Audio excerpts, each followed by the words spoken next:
안녕하십니까, 강동원 변호사입니다. 이번에는 재건축 사업에서 현금 청산자로 통보를 받았지만 재건축 조합원 지위를 주장하고 싶은 사람 상담 사례를 하나 말씀드리려고 하는데요.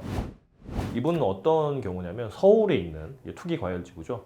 서울에 있는 모 재건축 조합의 조합원으로 계셨어요. 조합원으로 계시다가 좀 큰 평수를 가지고 계셨습니다. 40평대를 가지고 계시다가 이제 뭐 은퇴도 하시고 그다음에 자녀분들도 뭐 증여도 좀 하시고 하셔가지고 빚도 좀 갚고 이러려고 그거를 파셨어요. 팔고 그 받은 돈으로 이것저것 대출도 좀 갚고 이제 채무 관계를 정리를 한 다음에 남은 돈으로 그 평수를 좀 줄여서 바로 옆 단지에 있는 재건축 아파트를 구입을 하셨습니다.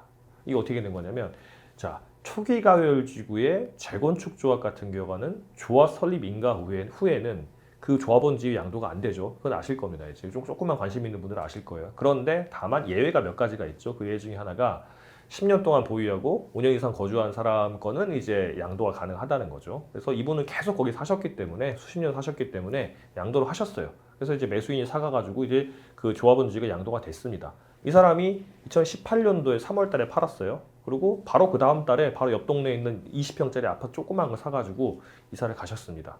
그렇게 됐는데 이 그 판 아파트 있지 않습니까? 그 전에 아파트를 A라고 그러고 이번에 새로 산 이제 재건축 아파트 B라고 하면 그 A 아파트는 2017년 11월에 분양 신청을 다 했어요. 관리처분 계획 인가는 아직 안 난 상태였습니다. 근데 3월 달에 팔고 나서 뭐 한 11월 달쯤에 관리처분 인가가 났고요. 이번에 이제 그 다음 달에 바로 산 이 B 아파트는 관리처분 인가가 얼마 전에 났습니다. 2021년 얼마 전에 났는데, 자, 이게 뭐가 문제가 되냐면 이 B 아파트의 재건축 조합이 관리처분 계획 인가를 하면서 당신이 예전에 분양 신청한 거를 받아주긴 했지만 보니까, 자, 2018년 3월에 판 A 아파트에 관해서 그 A 아파트의 재건축 조합 관리 처분 계획 안에 보면은 당신이 그 분양 대상자로 나와 있다. 조합원으로 나와 있다. 그러니까 한 번 정비 사업에서 조합원으로 분양을 받았으니까 5년 동안 재당첨 금지 기간에 걸려서 이 B 아파트에서는 조합원이 될 수가 없고 그냥 현금 청산이 된다라고 통보를 받은 겁니다. 이게 무슨 날벼락이냐라고 보니까 이제 2017년에 8월 2일 날 국토교통부가 파리 대책해가지고 이제 그걸 했잖아요. 그때 뭐가 나왔냐면 투기과열지구의 재당첨 금지 제한이 나왔어요. 이게 뭐였냐면 이게 하도 이제 그 관리처분 재건축 관련해가지고 재개발 관련해가지고 투기가 많으니까 한 번 이제 정비사업구역에 분양을 받은 사람은 5년 동안 정비사업구역에 분양도 받지 못하고 조합원 분양도 안 되고 일반 분양도 안 되게 바꾼 겁니다. 옛날에는 일반 분양 한 번 받았으면 다시 한번 일반 분양 안 되기만 했는데 이제는 뭐 조합원 분양이 됐든 일반 분양이 됐든 이후에 조합원 분양, 일반 분양이 됐든 이 네 가지 경우의 수가 어느 경우도 안 되게 바뀐 거예요. 다만 예외가 있다면 이 2017년 파리 대책 이전부터 보유하고 있던 아파트에 관해서는 그거 적용되지 않는다고 했습니다. 그런 예외가 부칙이 있었어요. 근데 이분 같은 경우는 몇십 년 살아오셨기 때문에 2017년 8월 2일 이전부터 몇십 년 보유한 아파트라서 재당첨 금지가 적용되지 않는다고 생각하고, 물론 그때 이거 다 따지지도 않았지만 나는 옆 동네 이사 간다고 생각하고 2018년 3월에 팔고 2018년 4월 그 다음 달에 바로 조그만 아파트 사서 들어가서 산 거예요. 그런데 재당첨 금지에 걸렸다는 겁니다. 왜 그런가 봤더니 2018년 3월에 A 아파트를 팔았잖아요.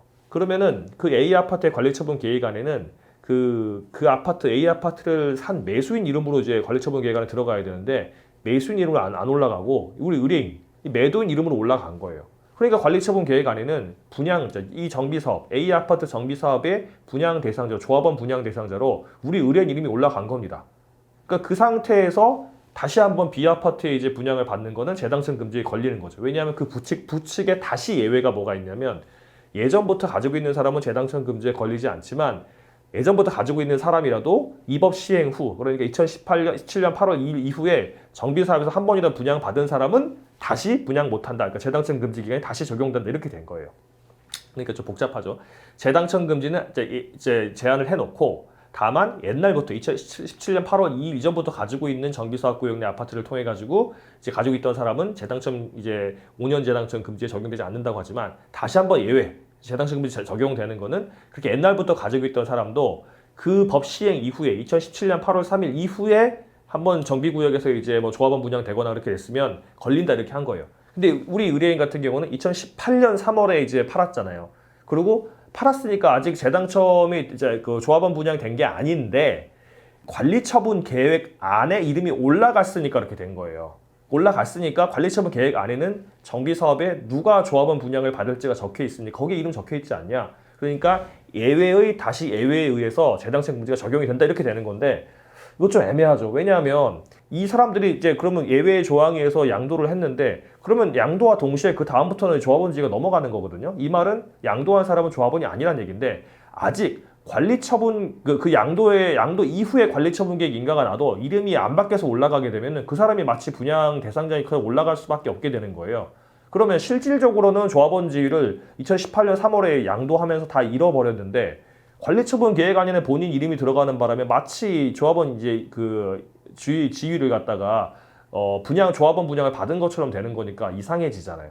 물론 조합 입장에서는 2018년 3월에 까지는 가지고 있었다. 그러니까 2017년 8월 3일 이후로 2018년 3월까지는 조합원 지위로 이제 유지하고 있었으니까 이미 분양 신청을 한 상태로 유지하고 있었으니까 분양 신청만 했으면은 조합원으로서의 분양을 받은 거 아니냐 주장할 수도 있겠지만 그건 아니거든요. 분양 신청하고 나서 실제로 그 사람이 조합원 분양 자격이 있는지 없는지는 관리처분 계획안이 총회가 통과돼가지고 고청에서 인가를 받을 때 나오는 건데 그 전에 양도했는데 왜 이름만 올라가 있다고 이렇게 되냐 이게 문제가 되거든요.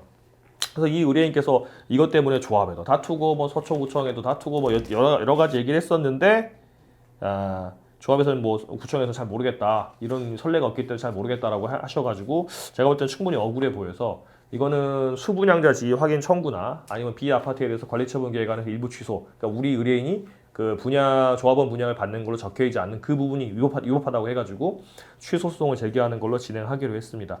아마 이런 분이 종종 있을 것 같아요. 그런데 이 투기과열지구의 재건축 조합원지 양도의 예외와 또 투기과열지구의 이제 그 재당청 5년 재당청 금지의 예외가 섞여가지고 한 사안이라 이런 사안이 많지는 않겠지만 충분히 억울할 수 있는 사안이거든요. 그래서 이게 문제된다고 하시면 저희한테 도움을 요청하시면 제가 한번 도와드릴 수 있을 것 같습니다.